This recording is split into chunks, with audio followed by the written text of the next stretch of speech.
Mustasa, malinis, lalaki na, oh. Tingnan nyo. Kahapon nga may bumili niyan, 100 pesos daw. Tingnan nyo naman yung pechay. Tingnan nyo yung pechay, oh. Dami ng uod. Hindi na po kasi natin inisprayhan yan. Ayan, tingnan nyo, oh. Grabe, oh. Overnight, tingnan nyo.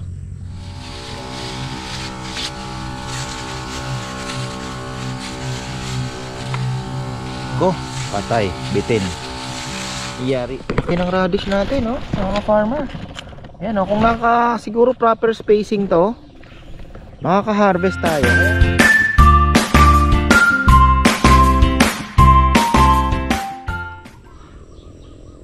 Uy, ayan, isang magandang buhay po mga farmer. Trabaho na naman tayo. At ayun, nagpakain na tayo ng isda. 30 minutes ako muni-muni doon. Napakasarap talaga magpakain ng isda. So ayan, trabaho na naman tayo. Nagtimpla ako ng pang-spray dahil ayan, oh, tingnan niyo po ang mga kalaban natin. Doon sa kabila sana umabot yung yung tinimpla ko. Kasi medyo marami. Sana umabot ang charge. Sa ilalim tayo sa ilalim po ang patama. Ibabaw at ilalim pwede kung gusto ninyo. Marami ng kalaban. Ay, sorry ba pala napapakita ko. Uy, talaga naman, oh. Ganyan lang po, mas tutukan ninyo yung ilalim kasi nasa ilalim ang kalaban. Ang ganda na, oh. Bilog yan na talong. Umulan kahapon, kagabi. Kaya napaka thankful natin dahil may ulan na naman tayo. Ating talbos, hindi lang titikan natin dahil ang kalaban natin uod na andyan. Pag tag-ulan, napakarami pong kalaban. Yung kangkong ko lalagyan ko din dahil pero yung pechay papalitan na natin yan at harvest na yan. Hindi na natin i-sprayan na ito yung ating bunching onions. Wala pa to. Ayan, may tumutubo na. What's that? Ano yan? Meron na tayong kitang ito kasi kung kailangan natin ng sunlight, pwede nating i-sacrifice naman yung branch na yan. Ano ang problema? So yung lumalabas na, oh. May tumutubo na radish. That's good. Didilig natin. Mukhang magdadalawang batch ako na pang spray, Baka hindi umabot sa talong. Ito, ano ba to? Bulati natin lumalabas, tatamaan kayo. Yun naman po ang disadvantage na nag-spray kayo kasi natamaan yung mga bulate, pero nasa ilalim naman sila nagagaling. Medyo syempre affected pa rin bok choy natin. Ano na ang balita, napakaraming palaka. Sinama na si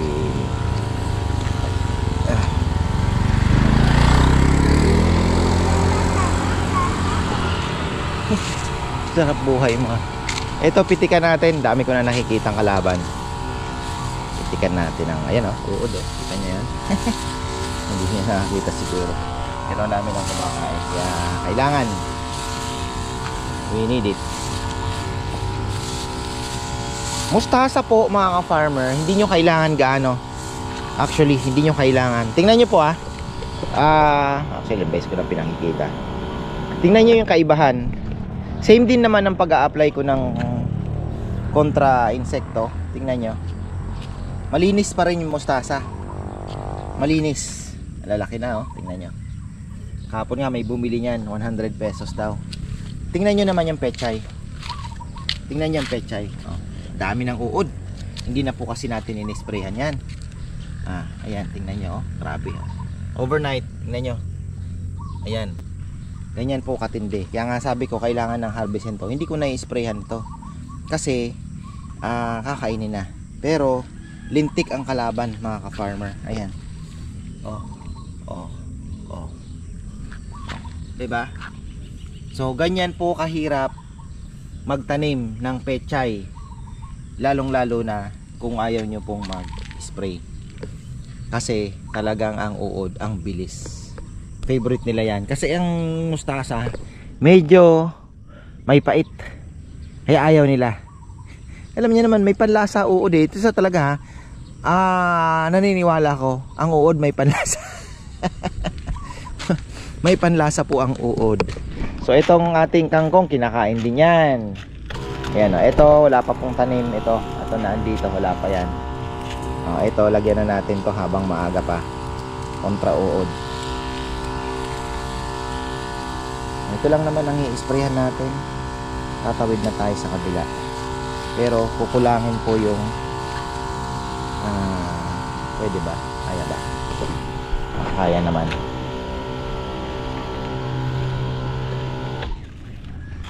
Tingnan natin. Ayan o. Pakita ko din po yung mustasa. Tingnan nyo. Walang gaanong gumagalaw. Di ba? Hindi nila ini-istorbo talaga. Yan. Kaya mas healthy talaga ang mustasa. Ayan, tingnan nyo. Kahit sa palengke, mga ka-farmer, di ba? Ibili kayo. Tingnan nyo ang mustasa. Di ba? Malinis.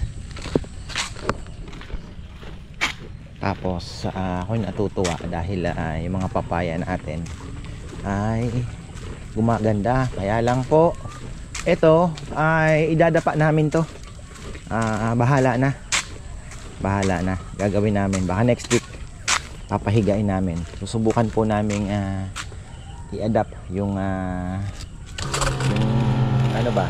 Yung method ng mga inchik Taiwan. Ayan, ginagawa po nila. Sprayhan natin to si Lemon. Daming kalaban din. Lemon, napakalupit din ng mga kalaban niya. Ayan, so bago tayo pumunta sa kainan, ay ayusin na muna natin to. Dalawa ang kakain ng lechon ngayon sa kubo. Birthday din ni Mama Beth pala ngayon. Sabi ko, bebe, anong plano mo? Imbitahin niya na lang yung mga friendship niya. Maraming tropa yan eh. Diyan kagaya ni Papa Yam. Opposite po sila. Si Mama Beth wala Oh, may late na naman. Who's that? 7:40. Sino yan? Dexter. Late si brother. Yan. Sprayhan natin to. Kasi kahapon umikot ako dito. Grabe yung natin, talong. Matindi po ang kalaban natin. Uod. So uod mabilis lang kontrolin. Mas mahirap po kontrolin ang fruit and shoot borer. Yun ang bubutas. Pero uod napakabilis lang pong kontrolin ng uod. Mabilis lang. May isda pa kaya dito? Red tilapia ang dami ayun, no? Hindi na nakaalis. Tingnan nyo, maliit. Maliit po. Napakaganda pa naman ang ating talungan. Siksikan eh. Galing eh. Pagkakatanim ni Kongkong dito. Parang sardinas. Yan. Hindi din po kasi talaga alam. Hindi ko rin naman masisi kasi syempre unang-una hindi din kasi si Kongkong talaga yung, di ba? Kasi ngayon ang bilis mo nang matuto eh. Kaya lang hindi po siya techie, hindi siya, di ba? Hindi din siya sa cellphone na yung alam niyo yun. Search niya yung talong, proper spacing. Nandiyan na po kasi lahat. Pero syempre hindi naman lahat ng nakikita ninyo pwede nyong i-apply sa inyo, di ba? Depende sa sitwasyon.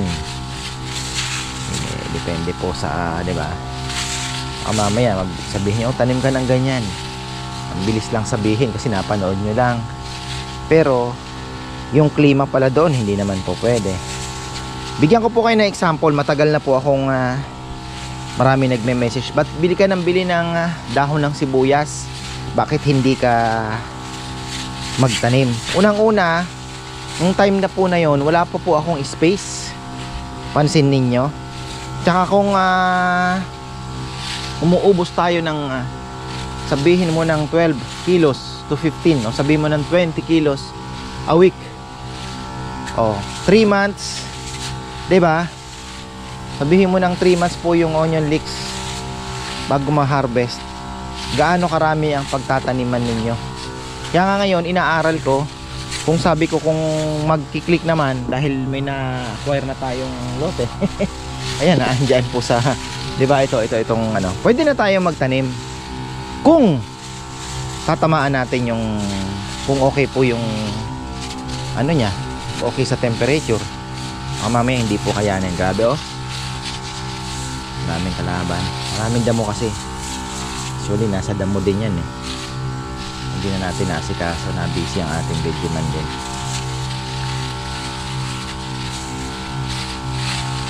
Tsaka pag maulan po talaga matindi sa ilalim kasi yan. Kaya mostly nagpo-focus po ako sa ilalim. Titikan nyo lang yung ibabaw, pero halos dapat talaga matamaan niya kasi itong ating contact eh, contact po ito, kaya sinisingit ko. Ayan, ang daming fruit and shoot borer, mga natutuyong yan, mga nakayuko na yan.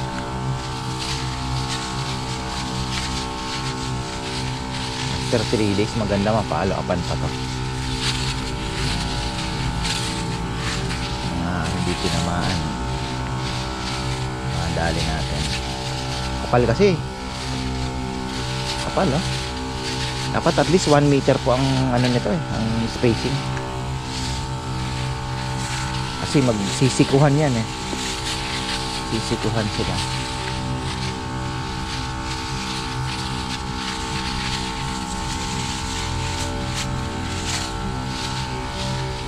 Dapat pala tinira ko dun sa kabila.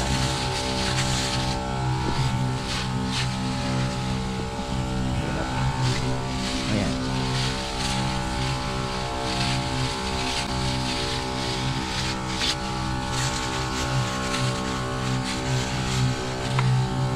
Go, patay, bitin.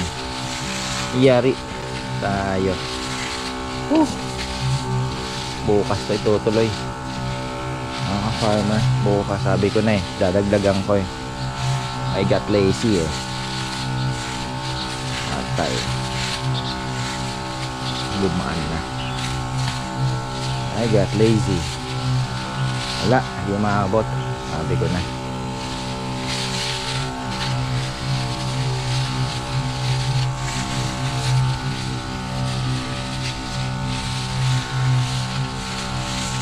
Wala na, hanggaan na,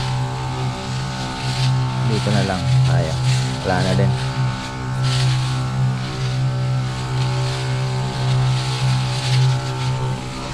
Ayun na, wala na, nabulunan na.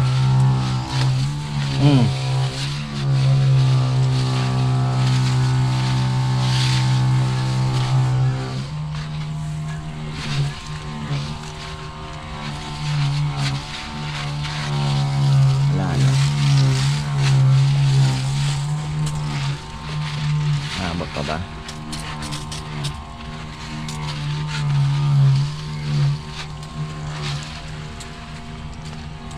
Hindi man tayo makapag-spray bukas. Wala.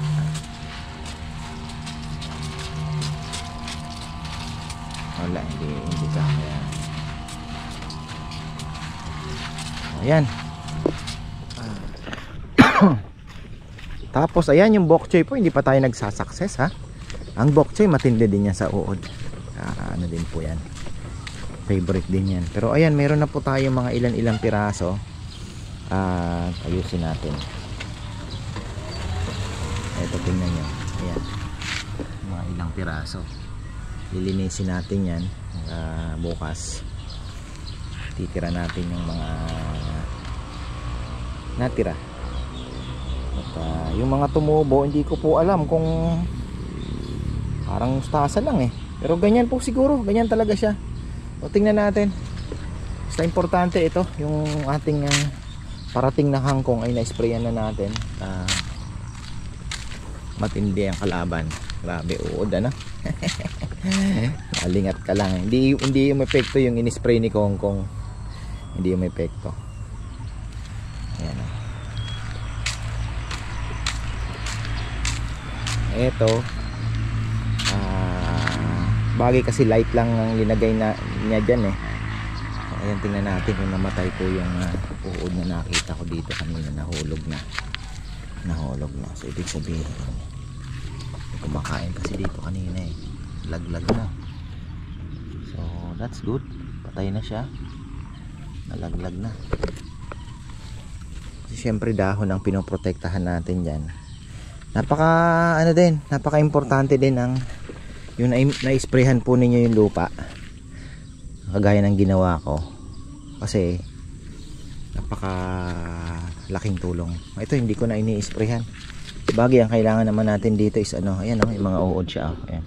Tingnan niyo po yung dumi ng uod, green na green din. Ayan Nasaan kaya yung lokong yan? Where are you? Ayan oh. Sarap ng buhay niya nawala. Ayan po yung green na green.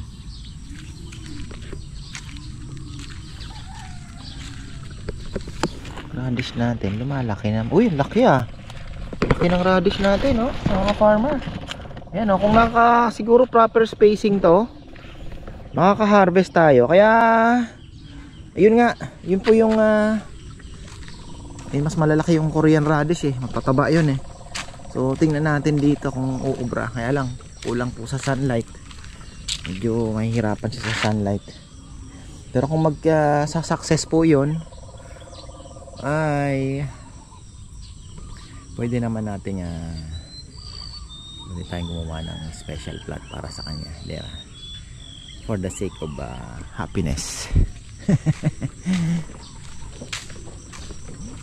Yeah, talaga tayo nagpapasalamat dahil enjoying mga ka-farmer. Ito pinitikan lang natin, konti lang naman, para kung mga 3 days pwede nang kuhanan yan.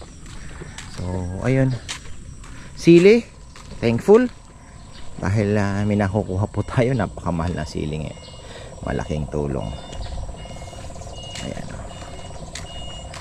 ay mga orchids ko, isprayhan ko ba ngayon ng pwede? May oras pa, 8 o'clock. May oras pa naman. Ayan, kaya ang almusal namin. Bala kong nag-order pala ako ng malaking seedling bag. Kasi yung mga langka ko na ilang piraso, dalawa lang naman pala, hindi pa na ililipat, ay lalagay ko muna sa malaking seedling bag. Kasi ilalagay ko yun doon sa may corner. Ito, ating langka dito. Market. Sana ay mapalaki natin. So happy naman na siya ngayon dito dahil naaarawan na. Kaya tuloy-tuloy na po yung pag-arangkada. At na din natin, bala ko nga i-guide. Pwede nating i-guide pag ganyan kasi yung langka namumunga sa mga sanga. So mas maganda nakaganon, para yung bunga niya pag lumaki siya dyan, di ba? Gaganon yan. So dito. So ganon din to. Pinili na natin. So ayan po mga ka-farmer. Itong hindi pa natatanim Sinaan, ewan kung nabuhay yung late nila tinanim yung kanilang rambutan. Ay ating orchids, ayusin natin to. Kulang pa po ako kasi hindi na muna ako nagbili sa online. Gawa ng sa Guagua may mabibilhan tayo, mismong ikaw ang pipili. Kaya ayun, yun na lang ang gagawin natin. Pero ako'y natutuwa dahil tingnan nyo naman, ibig sabihin ang saya po nila mga farmer. Tingnan nyo naman yung mga roots naglalabasan na. Ibig sabihin maganda yung ginagawa natin. Maganda yung ginagawa natin. Tingnan nyo, ayan o, mga bagong ugat. Diba? So, ayun, yung ano nga eh. Pati nga itong mga top cut na nabili natin, tingnan nyo naman o. Dami ng ugat yan. Lalabasan na. Tapos mayroon tayong palabas na bulaklak. Spike, tinatawag. Yan. Tapos, eto, tingnan nyo naman.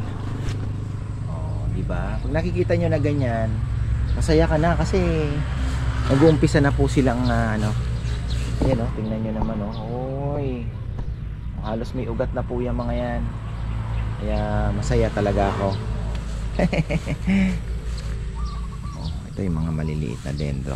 At ito naman, inaabangan natin yan. Pero matagal pa yan mga farm. Basta alagang konting moisture lang, may dilig-dilig ng konti. Basta may moisture yung ano niya, ganyan daw. Tingnan natin. Tingnan natin kung anong ano. Yung iba namang kinukulob nila eh. Pwede rin tayo natin gawin yon, ikukulob natin para yung moisture hindi makalabas. Nakakulob. So marami tayong puputuling mga ito kagaya nito. Pwede natin kuhanin yan. Propagation. So ayan, pagka na-ice na. Pero sa bagay ito na okay na to eh. Inayos ko na po ito kagaya niya no. Yung mga lumalabas no. Dito ka, huwag ka masyadong sisiksik dyan. Dito ka, hangin kasi minsan na ano diba? So ayun yung katleya natin, ayun no, nandun, happy na siguro yan dyan. Ating ilipat. Yung dito nga ang ganda oh, yung mga linagay ko nakakapit na po sa ano eh, kumapit na sa kahoy. Talaga naman, napakagaling. Kumapit na sa kahoy. Ito ano to, malungkot ka na. Ito, yan lang natin yan. Ganda din ang bulaklak, hindi po gaano. Matagal din pala. Marami pala ako nakakuha ng ganito. Boy mine lang eh. Boy mine. Uy, nalaglag ka na naman. Ipakita kasi naayos eh. O, tingnan nyo naman oh. Nagkano ko ba ito binili? Ayusin natin to. Pakapitin na lang po natin dito. Baka ito balutin ko din po ng kaunting, alam nyo na, para naman may moisture siyang masisip-sip, diba? So we will see. Tingnan natin. O, dyan ka lang, kung masyado malikot yan. Ayan o, ibulaklak na o, mga farmer. Ayan. Kita nyo yan? Flower. Medyo hindi kinaya yung init.